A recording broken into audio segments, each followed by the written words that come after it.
What up, alphas?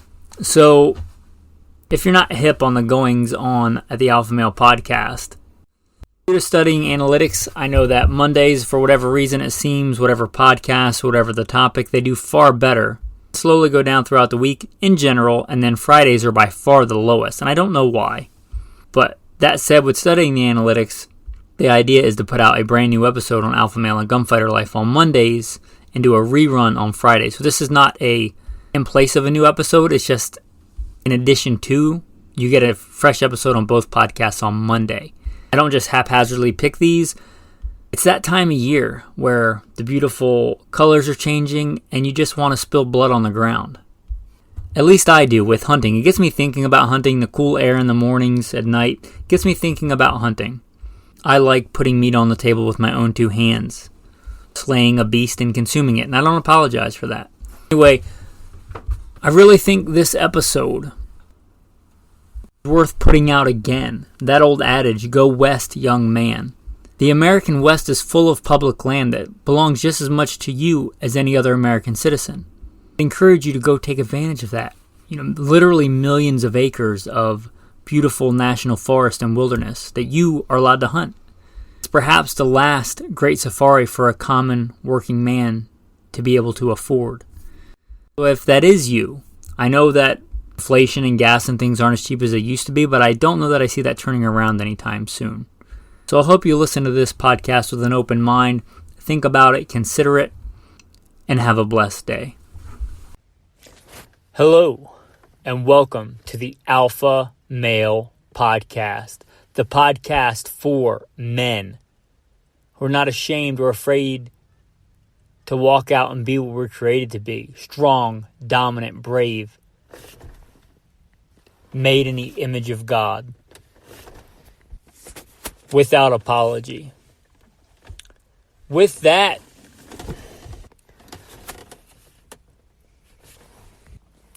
first and foremost, I am a Christian. I make no apologies for that. It's going to be an abbreviated bio today, as we are doing this from the mobile studio. By we, I mean God and myself, and by mobile studio, I mean talking into an iPhone in my Hummer at the dog park. But I've been thinking about this episode for a while, so I wanted to get it out. Again, first and foremost, I am a Christian, a follower of God, a servant of Jesus Christ. Combat veteran, served in U.S. Marine Corps and U.S. Army, was an urban warfare instructor for the Marine Corps, F.B.I. certified firearms instructor. I have been a professional big game hunter and guide, state rifle and pistol champion a few times over. Blessed be the Lord, my rock, who trains my hands for war and my fingers for battle. Also served on L.A.P.D, regular assignment and more specialized assignments. I've been a private contractor. Served as the commander of a special response team for active shooters in a large metropolitan area. Again, the most alpha male thing about me is that I follow the ultimate alpha male, Jesus Christ. With that, men, let's get into today's topic. The last, or perhaps the last safari left for the average man in America today.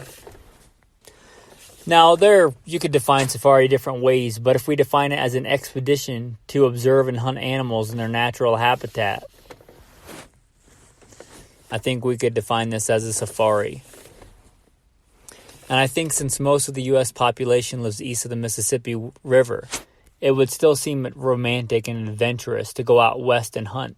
And I think a lot of American men still have that romantic image of, Theodore Roosevelt getting out and hunting. I think deep down, most men, especially most alpha males, have a desire to hunt, to rise, kill, and eat, to have dominion over the beasts of the field. Many great warriors revered hunting. Many great warrior cultures revered hunting. From what I understand, the Spartans revered hunting. If we look at, we talked about Theodore Roosevelt or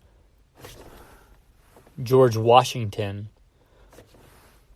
Daniel Boone, Davy Crockett, and the biblical tradition of hunting.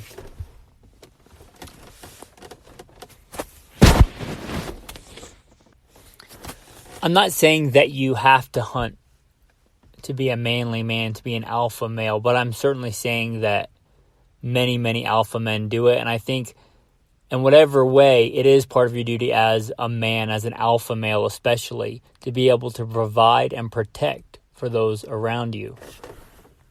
When I was the commander of a tactical team, an active shooter response team, and guys would ask me about things to do for training and things like that, I would often tell them to get out. Take their actual war belt that we wore. Take their war belt, take your duty rifle, take your duty handgun, and go out and hunt jackrabbits. Go out and hunt things. You know, a lot of those boys grew up in the city, and although they were professional gunfighters, they may have never actually drawn blood on a living thing. There's something to be said for that. Not just shooting paper, not just shooting steel, something that moves, and not just moves a little bit, but like moves sporadically, where if you hesitate too long, it's gone. That opportunity is gone, and that translates very well into gunfighting. As we talked about, George Washington, Carlos Hathcock, arguably the greatest American sniper. I believe the Red Baron was a hunter. We talked about the Spartans, arguably some of the greatest warrior culture in history revered hunting. And I think those two speak to each other very well. They're not the same, but I believe they do rhyme. Spilling blood on the ground, taking the breath out of a living thing, obviously much weightier. Human life is precious. Much more precious than animal life. You can argue with that if you want, but you're wrong if you disagree with that. But all life is precious, and I don't take the life of animals lightly either. I think if you hunt, you have greater respect for animals, unless you're some kind of psychopath that just kills animals. I wouldn't call those hunters.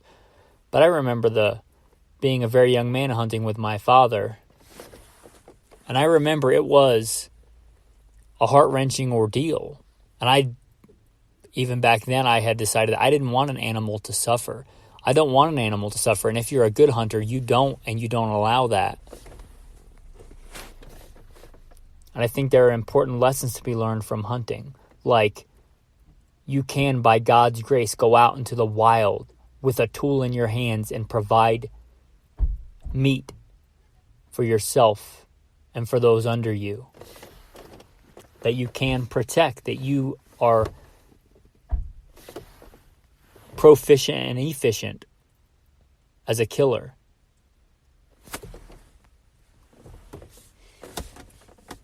And again, this may not call to every man listening, but if it calls to you, don't apologize for it. Again, the Bible does talk about hunting. It does talk about killing. It does talk about having dominion over the beasts. So don't apologize for it if you want to hunt. Don't apologize for being a hunter. It's kind of like apologizing for being a man. Don't apologize for what you're created to be. And if you want to hunt, if you have hunted before, maybe back east, or if you've never hunted before, I think you might glean from this episode. So with that laying the groundwork, let's talk about what I would consider the last safari for the common man.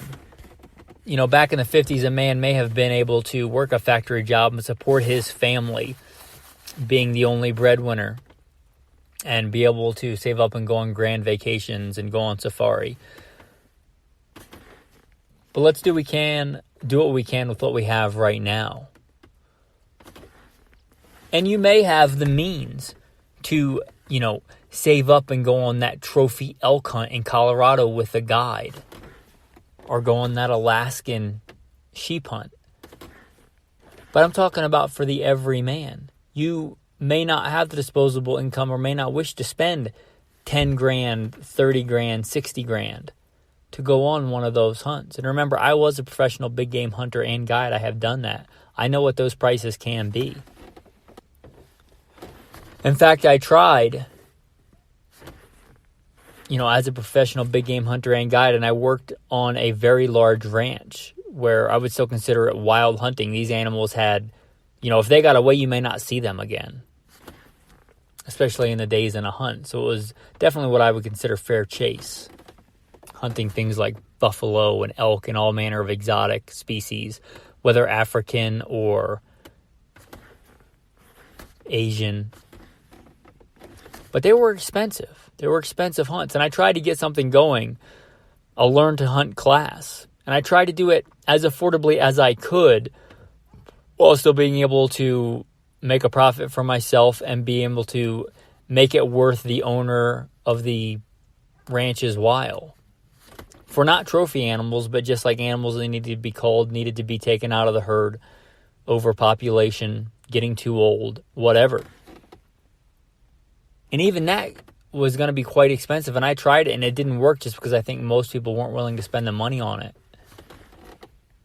Which was sad, live and learn. Not everything bears fruit. And if it doesn't bear fruit, you cut it down and do something else. With that being said, what can you do if you want that romance of going, perhaps out west and hunting? What's an aspiring alpha male to do? What's a man that wants to learn to hunt to do? I would submit there are still opportunities. There are still affordable things for the everyman. And I would say that is predominantly varmint hunting out west. You can still go to a lot of the western states. Utah, Nevada, Arizona, even Northern California, believe it or not. Eastern Oregon, Montana, Wyoming. There's vast open public land, and that public land means it's owned by you, the citizen. It's part of your inheritance. Take advantage of it. It's not just for the people that live in Bozeman or the people that live in, Kalispell or that live in Boise. Not leaving out Idaho, perhaps one of my favorite states or my favorite state in the whole country.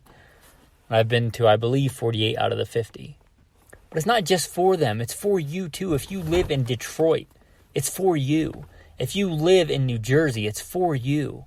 If you live in South Florida, it's for you. It's your land as much as it is my land who lives in northern Arizona. And I purposely constructed life to live on the border of a 1.8 million acre national forest and wilderness. But it's just as much yours as it is mine. And big game regulations, unfortunately, in this country have become convoluted, and they break them up into these different zones and areas. And you generally, even me living here, have to win a lottery. Like, I didn't pull an elk tag this year. I live here. And you may not have the money to invest. You may spend hundreds and hundreds of dollars just to enter and not get anything. That can be a lot nowadays for an average man. And the regulations alone, if you grow up in a place, you may understand the, deer hunting regulations out west. But if you don't, if you move like I do, state to state, year to year, it can be daunting, even for somebody that's hunted their whole life, to understand that you can hunt here, but if you look across the street, totally different season, totally different regulations, totally different restrictions on animals. I can shoot any elk I want over here, but I can only shoot a forked male on the other side of the road at a different season. It can be very daunting. And like I said, a lot of times you have to win a lottery. But if you want to come varmint hunting out west, I'd say that's in the reach of most men. It's not super confusing. It's not super hard, and it's not cost prohibitive for most. Now, if you're, that young man that's busting his butt, saving every penny, eating ramen noodles, there's a time and a place for that if you have to do that. But if you have a little bit of disposable income and you want that romantic Western adventure, I think you can still have it. If you want to learn to hunt, a primitive way, spotting and stalking or driving animals, the way we have, if you want to get a group of buddies together and go on a road trip, and learn to drive hunt, to hunt in a human tribe as we have for thousands of years, you can still do that. It's still available. And check everything I say today. Check local regulations. Laws change all the time from year to year. I don't know when you're going to listen to this. I don't know what state you're going to go to. But you may not even have to buy a hunting license to hunt some of the animals I'm talking about today. They may be considered either invasive species or varmints, you may not even need a hunting license. But, you can come out west and go to, let's say, LaSalle, Utah, and hunt prairie dogs. You could, a lot of times, find public land or knock on a rancher's door because they don't want prairie dogs the vast majority of the time and say, hey, do you have prairie dogs? Can I hunt them? You can, on public land, hunt coyotes. Now, coyotes are a little bit harder to hunt. There may be a bit of a learning curve there, but, hunting jackrabbits or prairie dogs, at least a start, and then maybe you get a coyote. Going out with some buddies and walking through the sagebrush or walking through the desert and hunting jackrabbits, that's within the reach of a common man. That's hopefully within your reach. Either by yourself, just to get some solitude, to get some alone wilderness time, which can be great. Or for, getting your tribe together of men and saying, we're going to learn how to put meat on the table. We're going to learn how to hunt. We're going to do this. We're going to learn this. Maybe you should have learned it from your father or your grandfather or your uncle, but you didn't. And instead of, crying about how your dad was never there, about how you didn't get enough manly inspiration when you were a kid or whatever, that's not what men do. You man up and get it done. You may decide, I'm going to go and learn how to hunt, and this is a way that you can do it. Hunting prairie dogs, hunting ground squirrels in California, hunting whistle pigs in Idaho. There is public land that you can, I know especially in Idaho and in Nevada, from major airports, you could rent a car and drive literally a half an hour and be in good hunting. You could go hunt whistle pigs, which you could call prairie dog. In Idaho, they call them whistle pigs. You could land in the Boise airport, rent a car, and in literally 30 minutes be on good open hunting land and shooting quite a few, if you are blessed, whistle pigs / groundhogs / ground squirrels, whatever you want to call them. And hopefully some jackrabbits and maybe coyote. And again, if you can afford that, dream elk hunt in Colorado, that's great. But even if you can't afford it, I wouldn't recommend that you start there. If you can't afford a trophy deer hunt in Texas, sitting on a private ranch with a corn feeder at a certain distance, waiting for a timer to go off. If that's how you want to hunt, I'm not putting you down. But if you want to learn skills to put meat on the table and be a good shot and learn different ways of hunting, I wouldn't say that's your best bet. You're probably going to learn more going out on a DIY adventure, with a $20 Walmart pop-up tent and the gun that you have, trying to figure out how to get close to a prairie dog, dog town, or exactly how do you work in a group and push and do drives for jackrabbits. Again, you got to check local laws. I don't know the laws in every state for every species. But literally, let's say you live in Detroit, Michigan. You could get a group of buddies together. I know gas is expensive right now. But if you split it 4 or 5 ways, get a couple of buddies in an F-150 and drive out west with the guns you hopefully already own. And like I said, a $20 pop-up tent. And, you stop by Winco or Sam's Club and get a case of water and whatever kind of, road trip snacks and food you like to eat. And, head out west and get it done. Have some adventure. Learn to hunt. Learn to put meat on the table. And if you're more of a tactical guy, you heard a little bit about my background. If you listen, normally you hear the extended version of the background. I am too, and I think that hunting, as the Spartans did, as many great warriors in history did, it's beneficial for you too. So if that's your main goal, take what you have. If you're a red-blooded alpha male American, hopefully you have an AR-15. unless you live somewhere like New Jersey or something. I mean, I feel for you.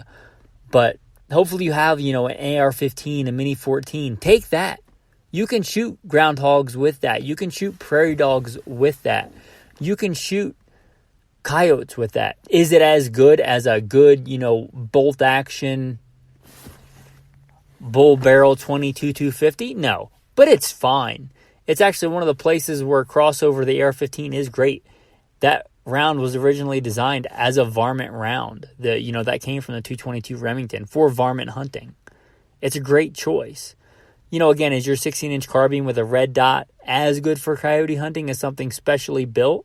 No, but it's fine. And if you don't get a coyote, it's probably your lack of field craft, not your lack of hunting implement. Today's hunting has gotten so about marketing. You got to have Cryptex this year, and you got to have Sika gear camo, and you got to have, the latest X brand optic with X amount of magnification. You don't need that. There's nothing wrong with that stuff, but forget about the marketing. If you have a single shot shotgun, or even if you don't, they're less than $150, even in today's crazy prices. And you generally don't have to be in the state you live in to buy a long gun. You could, fly into Vegas, and the Walmarts, I can know because I just moved in there, the Walmarts in Nevada sell firearms. You could go to a Walmart, assuming you're not a felon, you don't have any problems with background checks. You could go buy a single shot shotgun for let's say roughly $120 and some ammo, and be into it for less than $200 as far as the gun goes. And whatever boots you have are fine. And whatever pants you have are fine. And whatever jacket you have is fine. Whatever little backpack you have for hiking around for the day is fine. You don't need a bunch of crazy stuff to be a great hunter. Learn the field craft. Gear can make a difference, but it's kind of like shooting. It makes like 10% difference. You being a skilled handgun shooter, if you give a great handgun shooter a Glock 19 or a SIG 226 or an STI 2011, yeah, there'll be a little bit of a difference. But the vast majority of the difference is a skill of the shooter.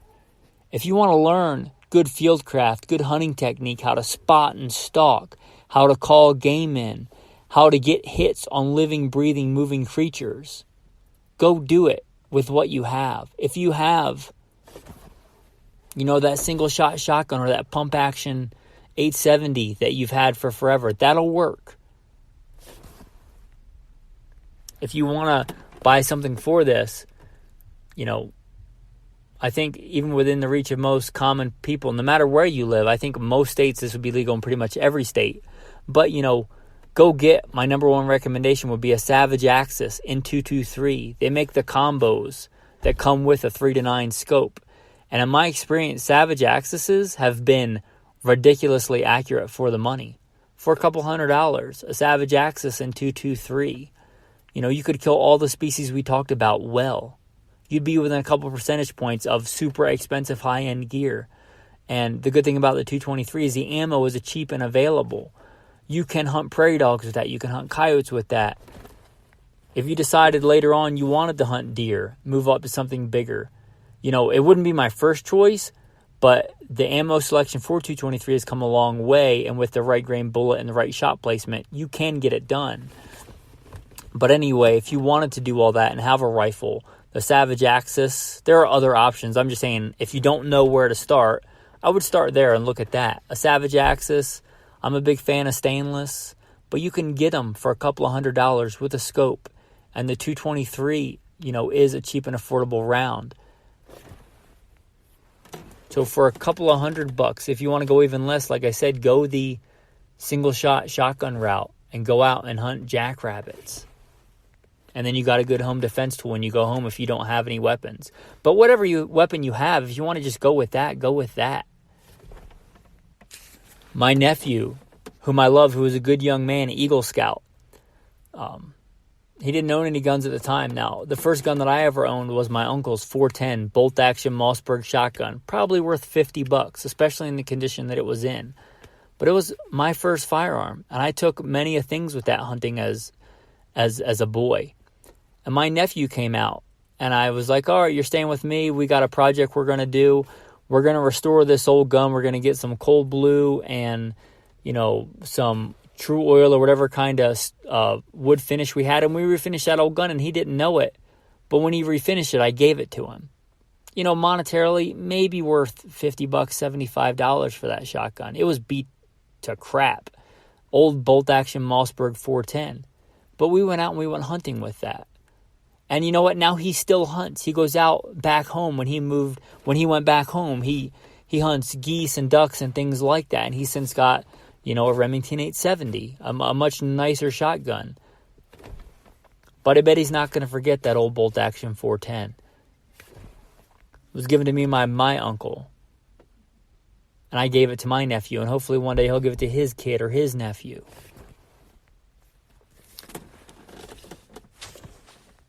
If you don't want to go the new gun route, you could go to a gun show. And, you could buy a bolt-action Mossberg. They're not really coveted. And they're good hunting implements. They were made for the average man to put meat on the table. And they're still good at it. You could go find an old Sears back when you could, there was a day not too long ago when you could just go to Sears or go to a hardware store and buy a gun. There are Sears branded shotguns, or J.C. Higgins is kind of the bargain brand, but they're fine shotguns. And you could usually find those at gun shows for, $150 or less if you want something with a little bit of nostalgia. But what I'm saying is you don't have to spend a bunch of money to learn to hunt. You don't have to... it's not like in Europe or in Germany where I've heard it's for an elite class. The average man in America, if you put your mind to it, work a few extra hours if you have to, you can learn the skill of putting meat on the table and hunting and protecting. You can go on safari. If you're listening in Europe, check your laws, but you could come here, and if you know somebody, there are, I think, a state or two where it's illegal to loan somebody a gun, which I think is ridiculous.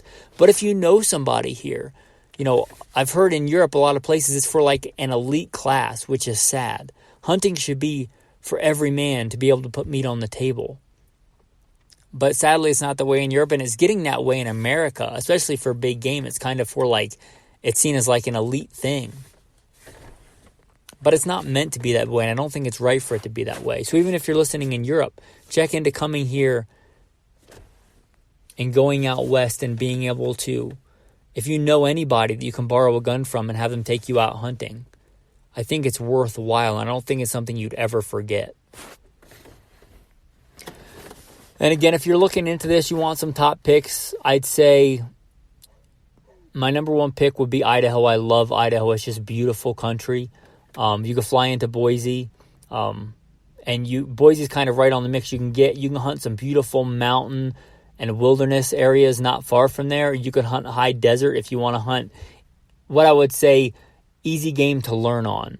Whistle pigs, which is what the locals there call prairie dogs or ground squirrels, and jackrabbits. Another honorable mention is Eurasian collared dove. If you want something delicious to eat, many states consider Eurasian collared dove an invasive species because they're not native. But you know what? I don't think you or I can taste the difference between them and mourning doves. They're freaking delicious. And again, you can hunt them with, $150 break action shotgun that you get from Walmart. Less than $150. $150 out the door with tax and shells, enough to hunt with. That'd be a good place to start. Check and see if they haven't changed it, but it used to be you could hunt coyotes and prairie dogs and jackrabbits in Nevada without even having to buy a license. So you could fly into Vegas, a cheap airport, and rent a car, and within literally half an hour you could drive out into the desert and hunt jackrabbit and things like that. Instead of going and getting drunk and doing stupid things in Vegas, you could fly into there. Assuming you don't have any problem with background, you could fly into there, drive to Walmart, buy a break-action shotgun or a Savage Axis, and drive into the desert and hunt.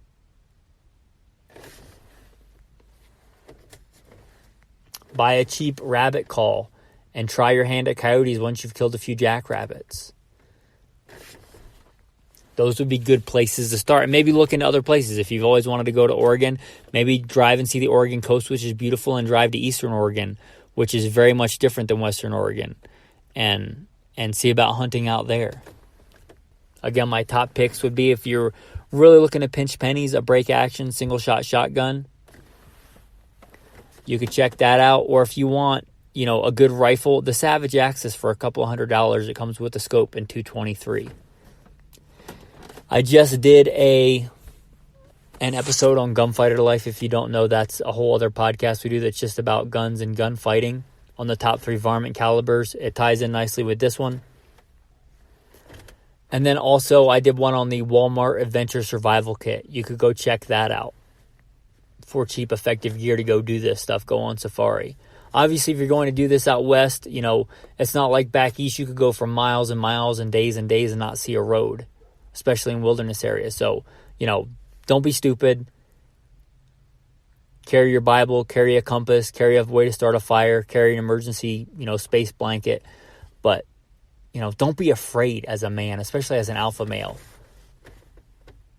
Have an adventure. Have a safari if you've ever felt like you've wanted to do that. If you've ever read, or if you want to read, Death in the Long Grass by Peter Hathaway Capstick, or The Ghost in the Darkness. Have a little bit of romance and adventure in your life. Don't be afraid to get out there and get your hands dirty and bloody and be an alpha male. With that, man, I'm going to say thanks for listening. Have a blessed day.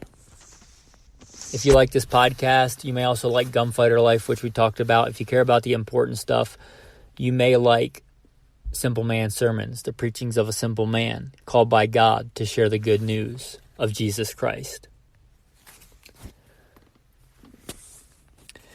Usually I throw out a tactical tip at the end of these episodes. It kind of seems like this whole episode was a lot of tactical tips. But I'll throw out a quick, rapid fire of tactical tips. If you're going to come do this, especially hunting for a day or two, like I said, a $20 Walmart dome tent. And we already talked about guns, so I'm not going to rehash that. But I believe it's Red Rock, but probably Amazon and eBay has a lot of probably $20-ish sling bags. Pick one of those. Again, refer to the Walmart Adventure Survival Kit. But Walmart carries, small bags like this. If you're going to hunt, I like the one shoulder bag so it doesn't interfere with my shooting style. I have an old one I picked up from like a gun store used that I use all the time. So it's like a felt bag. I probably picked it up for $5 or $10. I've had it for I don't know how many years and hunt with it all the time. But you can get something like that, just an easy sling bag. I'm not talking about packing out an elk. But, $20. You may already have one. Throw in that a Sawyer Mini water filter, a decent compass, not one of those cheap Chinese compasses on the survival bracelets that may or may not point north. But, spend $5 or $10 on a decent compass that actually works, just in case. Throw in there a Hanka 550 cord, a decent knife. Again, if you don't have one for this, you can literally go to Walmart and for $5. I have one in my wife's trunk kit where she's got the single shot shotgun and a knife I picked up at Walmart for my wife, or just for a spare knife to give to somebody if I take them hunting or something. I don't care if they mess it up because they don't know how to use a knife. But for $5, $10, you can get a decent folding or fixed blade knife. Throw that in there. Get a ferro rod, or if you don't, just get $1 lighter and throw it in there. And again, an emergency space blanket, $1 or $2. And probably a poncho. Even if you don't think it's going to rain, they can do a lot to keep you warm. And then that's a bag for your ammo. And then a Hanka 550 cord. And if you don't know, look up how to tie, a bowline knot. I think every alpha male ought to know how to tie a bowline knot. And you can make little loops to carry your game, whether it's doves or rabbit or whatever, on that pack. And then the rest of the room, throw in a couple of bottles of water. So a real quick, down and dirty, grab and go kit. I'm doing this off the cuff, watching my dog run around a dog park. So I may have forgot one or two things that you want to throw in there. Tactical verse of the day. The earth is the Lord's and the fullness thereof. I think it's good for a man, good for your soul, to get out into nature and enjoy God's creation, what is often referred to as general revelation, the majesty and the glory of God, thinking that every mountain, every rock, every blade of grass, every tree was created and exists because of a mighty and beautiful God. With that, men, be strong, prove yourself a man, and have a blessed day.